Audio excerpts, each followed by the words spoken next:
The massive doors of the Galactic Fleet Academy slid open with a low hiss. Cadet Alan Mitchell took a deep breath and stepped inside. His heart pounded in his chest. This was it. After years of training on Earth, he was finally here. The main hall stretched out before him, filled with beings from 100 different worlds.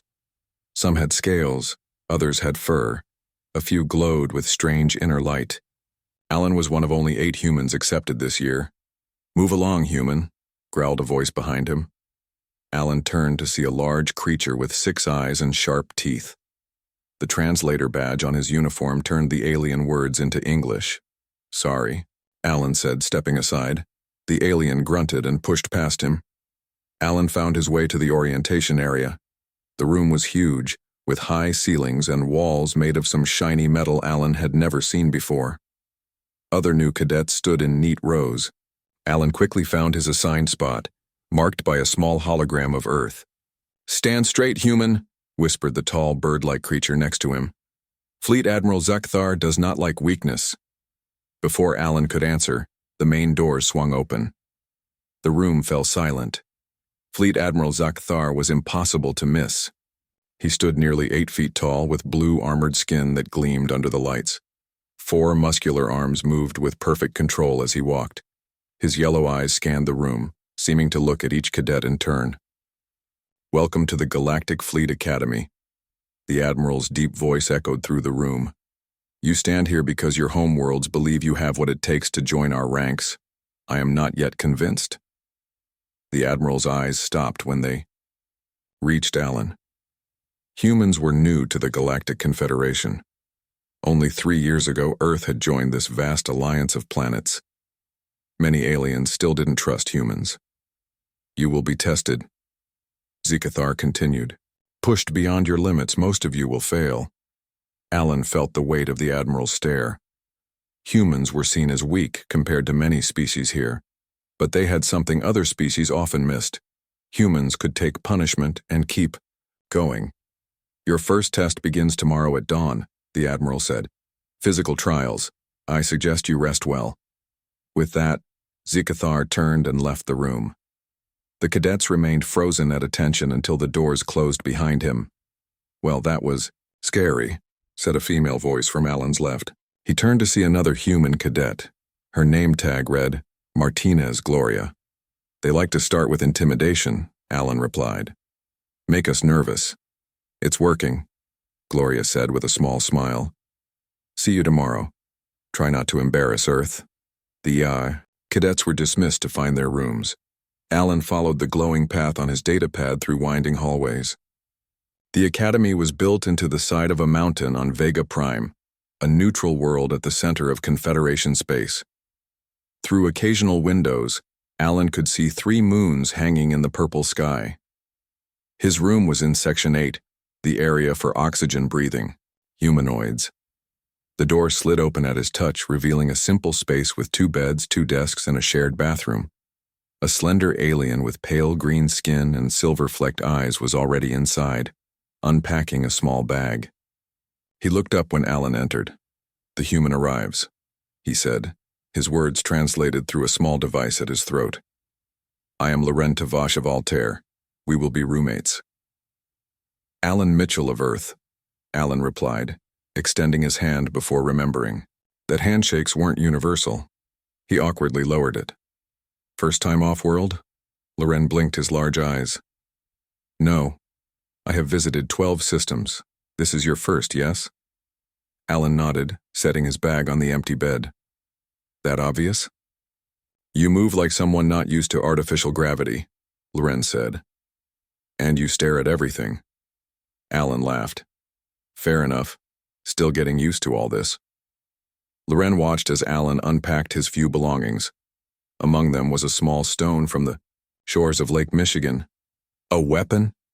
Loren asked, pointing at the stone. "No, just a reminder of home," Alan explained.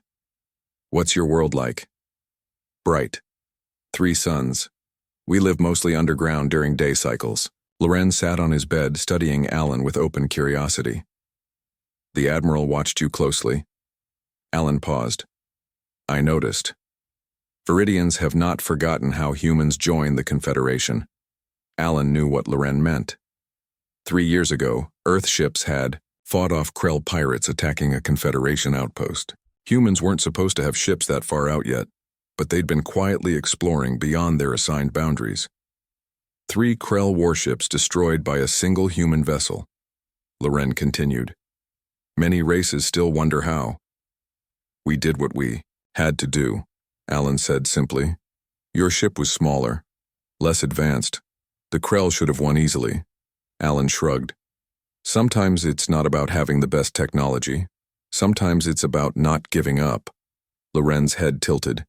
Is this why Admiral Zikathar watches you? He fears humans will not follow rules? Maybe, Alan admitted. Or maybe he's curious what else we can do. A loud tone sounded through the room, making Alan jump. Evening meal, Loren explained, standing. The nutrition hall adapts food for all species. Follow me. As they walked through the crowded hallways, Alan noticed other cadets staring at him, some with curiosity, others with what looked like concern or even fear. Why do they look at me like that? Alan asked. You are new. Unknown, Loren said. And there are stories about humans. What kind of stories? That your kind fights beyond reason. That you continue when any sensible species would surrender. Loren paused at a large doorway. Tomorrow's physical trials will test all cadets for weaknesses. For most species, these weaknesses are known. For humans, they'll test our limits, Alan finished. And they'll push extra hard to find out what those limits are. Does this worry you? Loren asked. Alan smiled. No.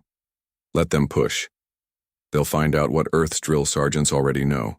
Which is, humans don't break easily, Alan said, and we hate to lose.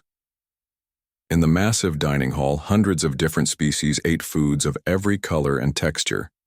The air was filled with strange smells and the buzz of dozens of languages being translated. As Alan got his tray of food designed for human nutrition, he felt the weight of what tomorrow would bring. The Academy would try to break him, to prove humans didn't belong here. They were going to be disappointed. The morning alarm blared at 5 a.m. Earth time. Alan sat up quickly, his heart already racing. Today was the physical testing. Today would show if humans belonged at the Academy. Loren was already awake, stretching his long green limbs. Did you sleep well, human? Loren asked. As well as anyone can before a big test, Alan replied, pulling on the Academy training uniform. It was made of a strange material that adjusted to fit any body shape. The physical trials are not just a test, Loren said as they walked to the training center. They are a message. Each species learns where they stand. The training center was huge, a giant dome with different testing stations set up around a central control area. Hundreds of cadets from all worlds gathered in groups based on their physical types. Humanoid oxygen breathers, Section 4, called out a tall instructor with blue skin. Alan and Loren moved to join their group, along with about 20 other beings of similar size and shape. A familiar face appeared beside Alan. It was Gloria Martinez from Earth. Ready to show them what humans can do? She asked with a nervous smile. As ready as I'll ever be, Alan said. Their group also included a stocky, orange-skinned alien named Grox, whose body looked as hard as rock, and a slim silver being called Nemi, who moved like flowing water. The instructor introduced herself as Commander Zalia, a veteran of 15 years in the Galactic Fleet. Her voice was cold and professional. Today's trials will test your physical limits, she said. Each station focuses on different abilities. Your performance will be recorded and analyzed. The first station was simple, a running track that measured speed and endurance. Nemi went first, her silver body practically flying around the track. The monitors showed her speed was 3 times faster than the average human could run. Impressive, Loren whispered. Celixi are known for speed. Grox went next, moving slowly but steadily, his heavy body making the ground shake with each step. When Alan's turn came, he ran as fast as he could. His time was nothing special compared to Nemi, but he finished strong. Commander Zalia made notes without comment. The second station tested strength. Cadets had to lift increasingly heavy weights until they couldn't continue. Grox dominated this challenge, lifting weights that would crush most beings. Alan did average for a human, managing to lift about twice his body weight before having to stop. Humans are not particularly strong, Loren observed. No, Alan agreed, but that's not our specialty. The third station was the one Alan had been waiting for. Impact resistance. A simple platform surrounded by mechanical arms. The goal was to stand in the center and remain standing as long as possible while being hit from different directions. Grox went first again. The mechanical arms struck him repeatedly, each hit strong enough to break bones in a human. Grox barely moved, his rock-like skin absorbing the impacts. After nearly 5 minutes of increasingly powerful hits, a particularly strong blow finally knocked him off his feet. Most impressive, Commander Zalia noted. Durvan physiology is well suited to this test. Nemi tried next, using her amazing speed to dodge the first few hits. But as the machine adjusted and sped up, she was quickly overwhelmed and knocked down. Loren performed well, his flexible body bending with the impacts rather than resisting them directly. Then it was Alan's turn. Human physiology is not designed for impact resistance, Commander Zalia stated. You may opt out of this test. Alan shook his head. I'll take the test like everyone else. He stepped onto the platform. The first hit came without warning, a hard blow to his back that nearly knocked him over. Alan stumbled but kept his feet. The second hit caught him in the side. Pain shot through his ribs. The third came quickly after, hitting his shoulder. Alan's strategy was different from the others. Instead of trying to resist the force like Grox or bend with it like Loren, he moved with the impacts, rolling to absorb the force and staying loose. Interesting approach, one instructor commented. By now, other cadets had stopped their tests to watch. Humans were still new enough to be curiosities. Another hit caught Alan in the chest, knocking the air from his lungs. He gasped but stayed up. The next blow struck his side again in the same spot as before. The pain was intense. You may stop, Cadet, Commander Zalia said. Not yet, Alan managed to say between breaths. The hits continued, growing stronger. A particularly hard blow to his jaw split his lip. Red blood dripped down his chin. Several alien cadets made sounds of concern. Red blood was unusual among Confederation species, and the bright color was alarming to many. Alan's body hurt everywhere now. He could taste blood in his mouth, but he remained standing. Enough, Commander Zalia finally said, stopping the test. This proves nothing, human. Alan stepped off the platform, wiping blood from his lip. It proves I can take a hit, Commander. The fourth station tested reactions and coordination. Cadets had to navigate an obstacle course while targets appeared randomly around them. They had to hit the targets while avoiding obstacles. Here, Alan performed better. Humans weren't the fastest or strongest, but their hand-eye coordination was excellent compared to many species. As the morning continued, they moved through 6 more stations. Alan scored average or below average on most physical measures, but his endurance scores were consistently high. No matter how tired he got, he kept going. The final test was the one everyone had been dreading: the isolation chamber. This test measures psychological resilience, Commander Zalia explained. Each cadet will experience sensory manipulation designed to be particularly challenging for their species. One by one, cadets entered the chamber. Some emerged quickly, clearly shaken. Others lasted longer but still showed signs of stress when they came out. When Alan's turn came, Commander Zalia studied him carefully. Humans are social creatures with high sensory dependence, she noted. Your test will reflect this. Inside the chamber, Alan found himself in complete darkness. Then the temperature began to drop. Soon it was freezing cold. The air seemed to grow thin, making it hard to breathe. Then came the worst part: complete silence. No sounds at all. For humans who evolved as social creatures depending on their senses, the combination of darkness, cold, and silence was deeply disturbing. Alan's mind began to play tricks on him. He thought he heard voices, saw shapes in the darkness. Time seemed to stretch forever. He focused on his breathing, counted slowly, remembered training exercises from Earth. Still, panic clawed at him. Just when he thought he couldn't take any more, the chamber door opened. Light flooded in, temporarily, blinding him.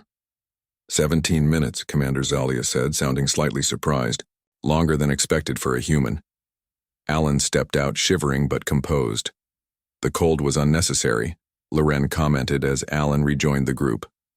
It's all part of the test, Alan replied, his voice slightly hoarse. At the end of the day, all cadets gathered to hear the results.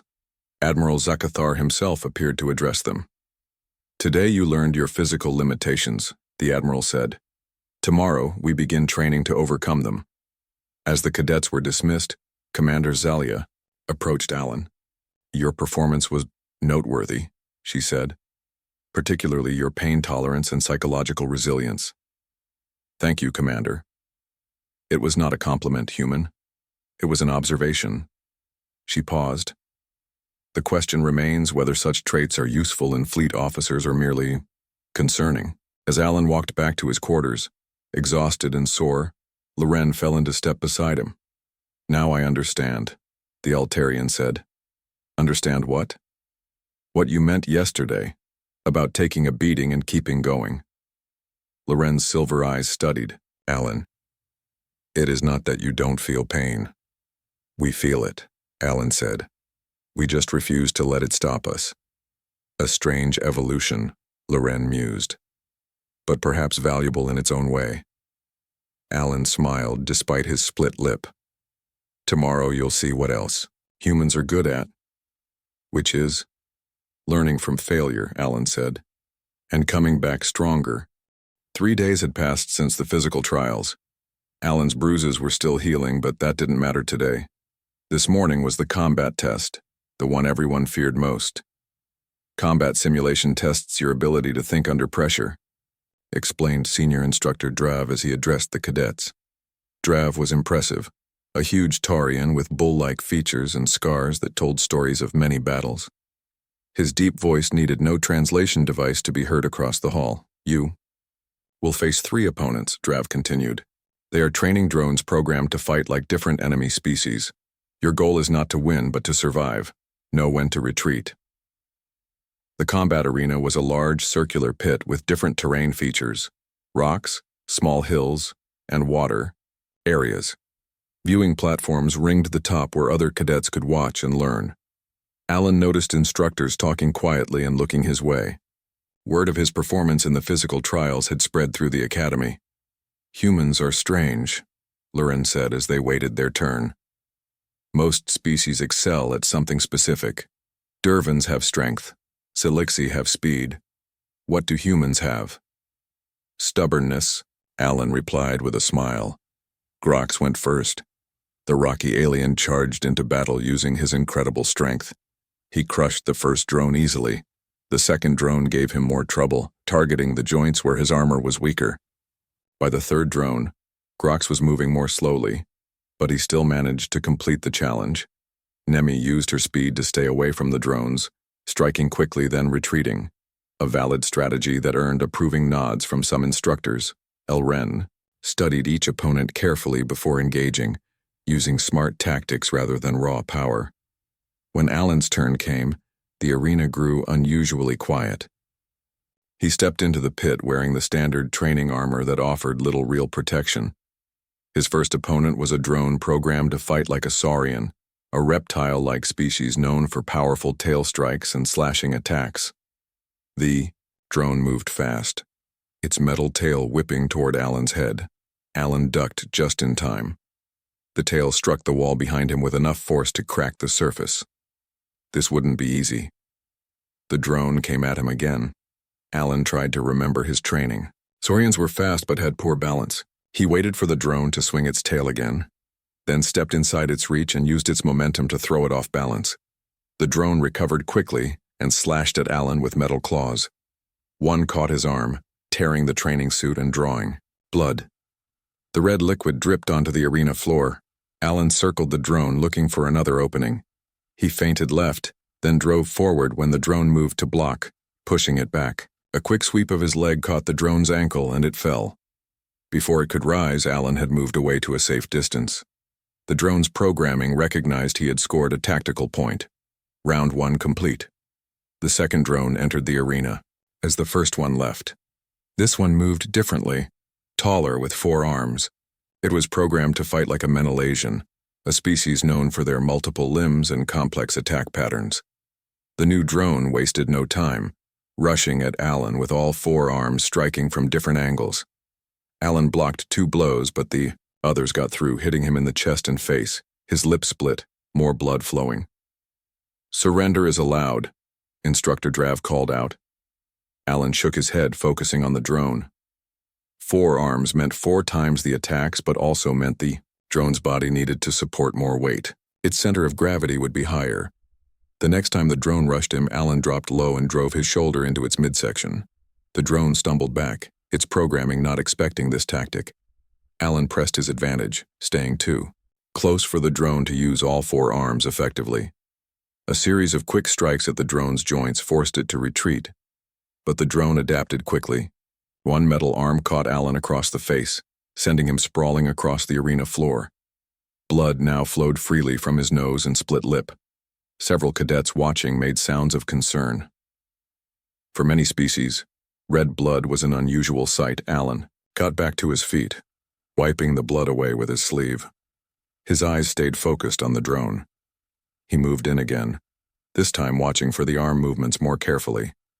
For 2 more minutes, they traded blows. Alan took more hits than he gave, but he kept getting back up.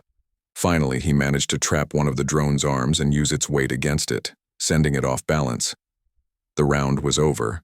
Alan stood breathing heavily, his training suit torn, in several places blood staining the fabric, but his eyes were still clear and determined. When the third drone entered the arena, a murmur of surprise ran through the watching cadets. This one was larger than the others, with the distinctive features of a Krell warrior, one of the most feared fighting species in the Confederation. Instructor Drav, one of the other teachers, called out, "This is beyond standard parameters for first-year cadets." "Let it continue," Drav replied, his eyes fixed on Alan. The Krell drone let out a battle roar that echoed off the walls. It charged at full speed, much faster than something that size should move. The impact sent Alan flying across the floor. Pain exploded through Alan's body as he hit the ground hard. He rolled to his feet just in time to avoid the drone's follow-up attack. For the next 3 minutes, Alan could do nothing but defend and retreat. The Krell drone was too strong, too fast. Every time he tried to attack, the drone countered with brutal force. A devastating strike caught Alan in the stomach, driving the air from his lungs and dropping him to one knee. The arena went silent. This was when most cadets would signal surrender. The drone moved in for the finishing blow. Instead of surrendering, Alan rose again. His body hurt everywhere, his lungs burned, but he wasn't done. What happened next surprised everyone watching. Alan changed his approach completely. Instead of fighting conventionally, he began moving in strange, unpredictable patterns. When the drone expected him to retreat, he advanced. When it anticipated defense, he attacked. It wasn't pretty. It wasn't technically correct by Academy standards. But it confused the drone's programming. Alan took more hits, each one leaving its mark. But he kept moving, kept fighting, refusing to stay down. "What is he doing?" one cadet asked. "Adapting," Loren replied quietly. "It's what humans do." By the 7-minute mark, Alan was barely standing. Blood ran from his nose, mouth, and a cut above his eye. His breathing was ragged. But the drone was slowing too, its programming struggling to predict Alan's erratic movements. In a final burst of effort, Alan ducked under a powerful swing and drove his shoulder into the drone's leg joint, the weakest point on a Krell. The drone stumbled, its balance compromised. Before it could recover, Alan struck again at the same spot and again. The drone tried to compensate but couldn't regain its stability. With a grinding sound, the drone's leg joint locked up. It fell awkwardly to one side. The round was over. Alan stood swaying on his feet, exhausted and injured. but still standing. The arena was completely silent. Then Instructor Drav's voice broke through. "Simulation complete. Cadet Mitchell, report to medical." As Alan limped from the arena, the silence followed him. It wasn't disapproval, it was reassessment. In the viewing stands, Gloria Martinez turned to a blue-skinned cadet next to her. "That's why the Confederation should be glad humans are allies," she said quietly. "Because you fight well?" the alien asked. Gloria shook her head. "Because we don't know how to quit, even when we should." The Academy's medical bay was bright and clean. Machines hummed softly, monitoring patients from dozens of different species. Dr. Eleanor Gray moved between beds, checking readings and adjusting treatments. Unlike most of the Academy staff, Dr. Gray was human. She had been one of the first from Earth to join the Galactic Fleet, serving as a medical officer for 5 years before becoming head doctor at the Academy. When Alan was brought in after the combat trial, Dr. Gray frowned at his injuries. "They really didn't hold back, did they?" she said, running a scanner over his body. "No reason they should," Alan replied, wincing as she touched a particularly sore spot on his ribs. The scanner beeped. 2 cracked ribs, various contusions, minor concussion, and enough blood loss to concern me, Dr. Gray reported. "What was the third drone?" "Krell combat simulation." Dr. Gray looked up sharply. "For a first-year cadet, that's not standard protocol." "I think that was the point," Alan said. "They wanted to see what would happen." "And what did happen?" she asked, applying a cooling gel to the worst of his bruises. "I'm still here." Dr. Gray smiled slightly. "Yes, you are. That's very human of you." As she worked, the medical bay doors slid open. Everyone in the room straightened instantly. Fleet Admiral Zikathar himself had entered. His massive blue form seemed to fill the doorway. Yellow eyes scanned the room before settling on Alan. "At ease," the Admiral said, moving toward Alan's bed. "Cadet Mitchell." "Sir." Alan tried to sit up straighter despite the pain in his ribs. "Remain still," Zikathar ordered. "Dr. Gray, what is the cadet's condition?" "Nothing life-threatening, Admiral," Dr. Gray replied. "But he shouldn't be in combat training for at least a week." The Admiral nodded, then focused on Alan again. "Instructor, Drav informs me that your final combat simulation was calibrated above standard first-year parameters. Were you aware of this?" "I suspected as much when I saw the Krell drone, sir," Alan admitted. "Yet you did not protest." "No, sir." The Admiral's forearms clasped behind his back as he studied Alan carefully. The room was completely silent, except for the soft beeping of medical equipment. "Most species joined the Confederation after centuries of spaceflight development," Zekathar said finally. "Humanity was accepted after only 80 years, an exception to our normal procedures." Alan remained silent, knowing this was a sore point for many in the Confederation. Earth had been admitted early, largely due to their unexpected defense of a Confederation outpost from Krell pirates. "There were those who argued your species was too primitive, too unpredictable," the Admiral continued. "Too dangerous, perhaps." "I understand, sir." "Today's combat trial was as much a test of humanity's suitability as it was of your individual abilities," Zikathar said bluntly. This wasn't surprising to Alan. He had suspected from the beginning that every human cadet was being judged as a representative of their entire species. "And what was the conclusion, sir?" Alan asked. The Admiral's expression shifted slightly, what passed for a smile among Viridians. "Instructor Drav has requested you for advanced combat training once your injuries heal. It seems your unusual approach impressed him." Alan blinked in surprise. "Thank you, sir. Your species has a saying, I believe. Something about getting back up after being knocked down?" "We have several variations on that theme, sir," Alan replied with a small smile. The Admiral nodded. "You have confirmed something I observed during the Krell incident 3 years ago, Cadet Mitchell. Other species may hit harder than humans, but few can take a hit as well." He paused. "That resilience may prove more valuable to the fleet than raw strength or speed." After the Admiral left, Dr. Gray continued treating Alan's injuries, her expression thoughtful. Looks like you made quite an impression, she said, applying a bone-setting patch to his ribs. Just did what any human would do, Alan replied. That's exactly what impressed them, Dr. Gray said. What seems normal to us is surprising to them. Most species evolved to excel at something specific: strength, speed, sensory abilities. Humans are generalists with one special trait, which is endurance, the ability to take damage and keep going. She finished applying the patch.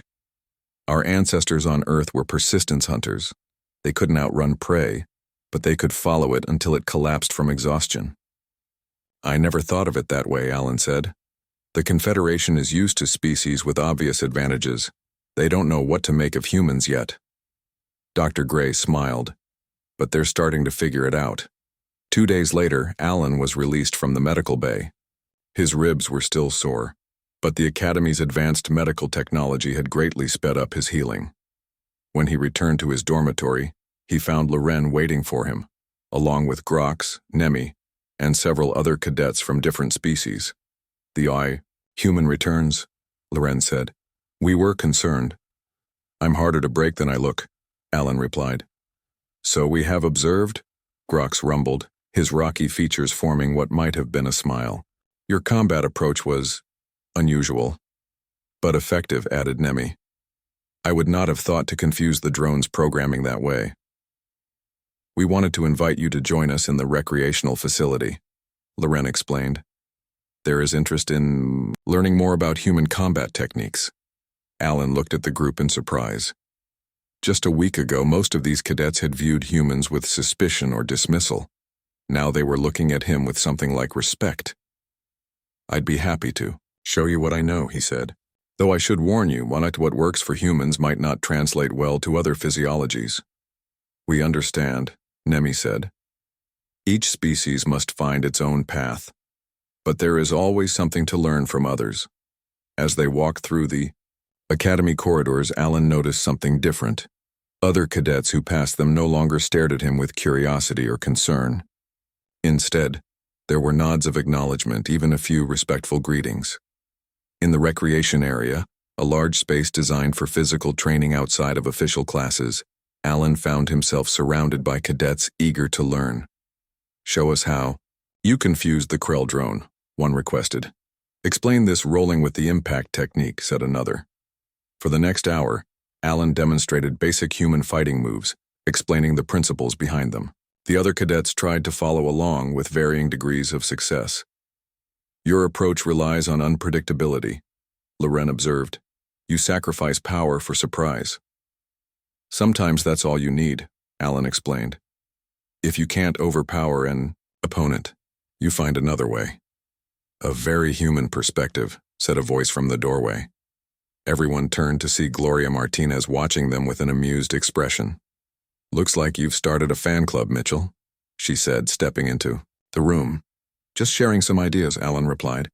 Gloria turned to the other cadets. If you think his combat style was interesting, wait until you see what humans can do with tactics and strategy. That's next week's class. As the training session continued, Alan realized that humanity had taken another small but significant step toward proving their value to the Galactic Confederation, not through overwhelming power or advanced technology, but through that uniquely human quality of persisting beyond all reasonable expectations. Later that evening, as he sat in the Academy's observation dome watching the 3 moons of Vega Prime rise over the horizon, Alan felt a sense of quiet pride. The path ahead would not be easy. There would be more tests, more challenges, more times when he would need to prove himself. But now, at least, they were listening, and in the vast, complex society of the Galactic Confederation, being heard was the first step toward being accepted. The stars stretched out before him, countless worlds waiting to be explored, and humans, with their strange resilience and refusal to stay down when hit, would be part of that journey. It wasn't a bad start at all.